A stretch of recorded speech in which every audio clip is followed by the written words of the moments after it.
ক্যান্টনমেন্টে সেনা কর্মকর্তাদের সাথে সেনা প্রধানের বৈঠক চলছে এবং দেশের বিভিন্ন ভাগে তিন বাহিনী প্রধান এবং প্রধান উপদেষ্টার সাথেও বৈঠক হবার কথা আছে, এমনটাই জানা যাচ্ছে।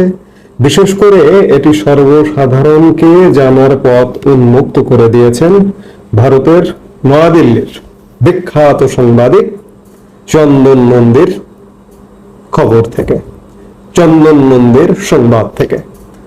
আমি চন্দন নন্দী দাদাকে সাধুবাদ দিতে চাই যে তিনি বাংলাদেশ নিয়ে একের পর এক অনুসন্ধানী কর্ম করে যাচ্ছেন, বাংলাদেশের মানুষকে সচেতনতায় একটা বড় ধরনের ভূমিকা পালন করছেন।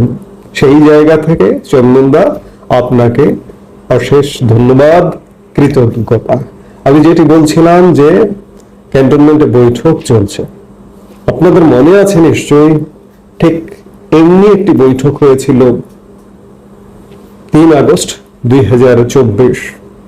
সেই বৈঠক থেকে একটি গুরুত্বপূর্ণ সিদ্ধান্ত এসেছিল 5 আগস্টের সরকার পতনটি, কিন্তু সেই বৈঠকটি সরকার পতনকে ত্বরান্বিত করেছিল।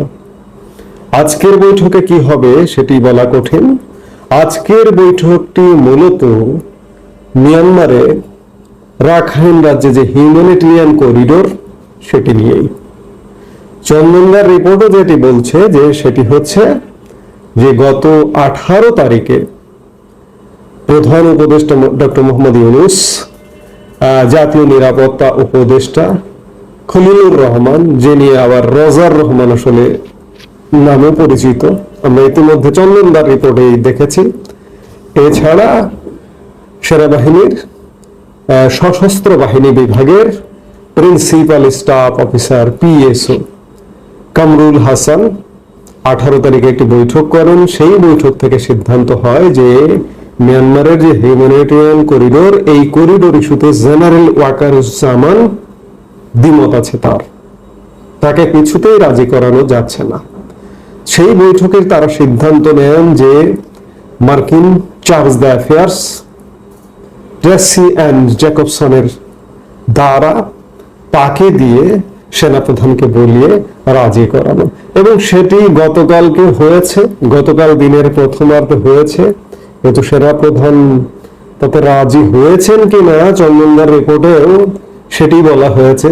কেউ কেউ বলছেন যে অনড় আছেন, কি আছেন, এটি আসলে বোঝা যাবে যে আজকের বৈঠকের পরে কি হচ্ছে। আমরা যতদূর জানি যে সেনাপ্রধান এই করিডোরের ব্যাপারে নেতিবাচক, অর্থাৎ করিডোর নিয়ে তিনি আগ্রহী নন। করিডোর নিয়ে আগ্রহীটা হবেন কেন? আমরা নিকট অতীতে যদি রাশিয়া ইউক্রেন যুদ্ধের আবহে সেখানে যদি হিউম্যানিটেরিয়ান করিডোর দেখি, সেখানে নেতিবাচক ঘটনা আছে। এটি ভিন্ন আলাপ, বিস্তারিত আলাপ করতে হয়। আবার ইসরায়েল প্যালেস্টাইনের হিউম্যানিটেরিয়ান করিডোর নিয়ে নেতিবাচক অভিজ্ঞতা আছে। এটি জাতিসংঘ স্বীকৃত করিডোর ব্যবস্থা, মানবিক কারণে খাদ্য, ঔষধ, মানুষকে সরিয়ে নেওয়া নানা কারণে ব্যবহার হয়, কিন্তু মানবিকতার নামে অমানবিক কাজ হয় করিডোরকে কেন্দ্র করে। জেনারেল ওয়াকারুজ্জামান একজন দেশপ্রেমিক মানুষ, রক্ত মাংসে গড়া মানুষ, তিনি বোঝেন, তিনিও জানেন, এবং এইখানে করিডোর হলে আরো বহুমুখী সমস্যা আছে। এটিও বিস্তারিত আলাপের বিষয়। মিয়ানমারের সাথে জড়িত রাশিয়া, চীন, ভারত, অর্থাৎ আমরা মার্কিন প্রেসক্রিপশনে কিংবা জাতিসংঘের প্রেসক্রিপশনে এই করিডোর ইস্যুতে যদি চলে যাই, আমরা কিন্তু ত্রিদেশীয়, চতুর্দেশীয়, মিয়ানমার সহ চতুর্দেশীয় সংঘাতের মধ্যে ঢুকে যাব। জেনারেল ওয়াকারুজ্জামান, আমি তো বললাম যে একজন দেশপ্রেমিক মানুষ, তিনি রক্ত মাংসে গড়া মানুষ, তিনি বোঝেন। সেই জায়গা থেকে ট্রেসি অ্যান্ড জ্যাকবসন বৈঠক করেছেন গতকালকে, তিনি রাজি করাতে পারেননি।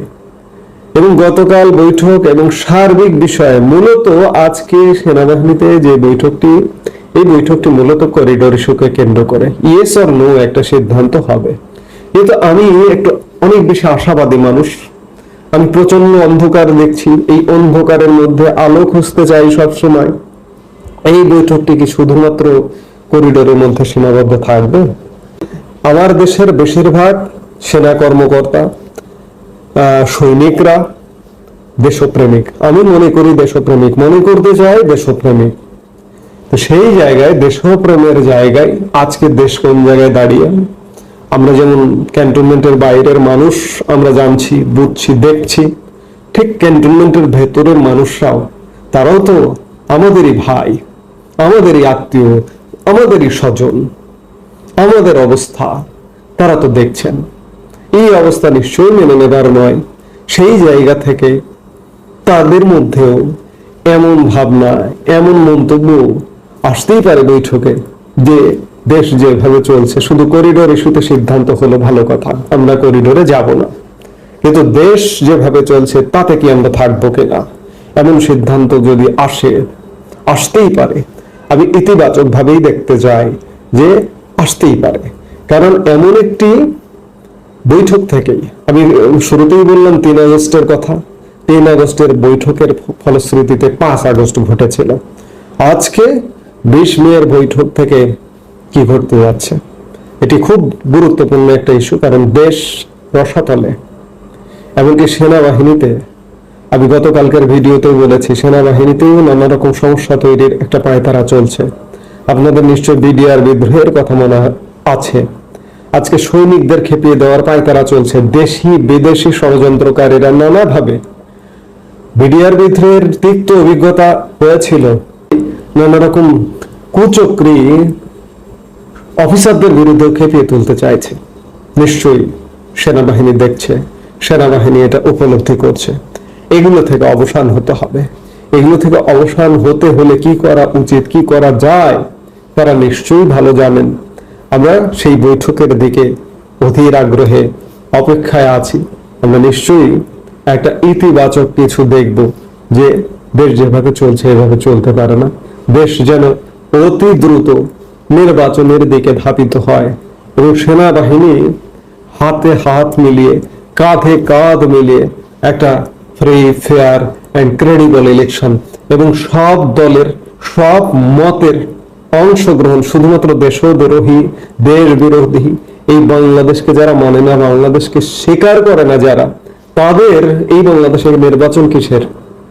তাদের ছাড়া অন্ততপক্ষে যেন বাংলাদেশপন্থী সবাই একটা নির্বাচন হয়, সবাইকে নিয়ে সবাই যেন নির্বাচনে অংশগ্রহণ করতে পারে। পুরো একটি নির্বাচন হয়ে যেন একটা সুস্থ ধারার দিকে বাংলাদেশ যায়, সেটি আমাদের প্রত্যাশা। সারা বাংলাদেশ, বাংলাদেশের 18 কোটি মানুষ সেনাবাহিনীর দিকেই তাকিয়ে আছে, সেনা প্রধানের দিকে তাকিয়ে আছে, 3 বাহিনীর প্রধানের দিকে তাকিয়ে আছে।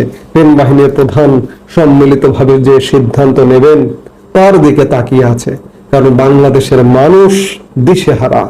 54 বছরের ইতিহাসে এমন বাংলাদেশ কখনো দেখেনি। আমরা ভালোর আশায় 5 আগস্টের বিগত সরকারের একটা পতন হলো যে ভালো হবে, কিন্তু কিসের ভালো, কিসের কি? আজকে মনে হচ্ছে, আজকে উপলব্ধি হচ্ছে যে সেটি ভালো ছিল। কাজেই আমরা প্রত্যাশা করব সেনাবাহিনী থেকে, সেনা প্রধান, 3 বাহিনী প্রধান, কর্মকর্তাদের মধ্য থেকে এমন সিদ্ধান্ত আসবে, শুধুমাত্র আত্মঘাতী করিডোর নয়, সমগ্র বাংলাদেশ নিয়ে, বাংলাদেশের শাসন কাঠামো নিয়ে, বাংলাদেশের শাসন কাঠামোর ষড়যন্ত্র নিয়ে, সবকিছু নিয়ে একটা ইতিবাচক সিদ্ধান্ত এবং ইতিবাচক একটা ব্যবস্থা আসবে, যাতে করে বাংলাদেশ একটি ইতিবাচক ধারায় ফিরে আসতে পারে। আমরা সেটাই প্রত্যাশা করি। এই মুহূর্তে এ পর্যন্তই। সবাই ভালো থাকুন, সুস্থ থাকুন।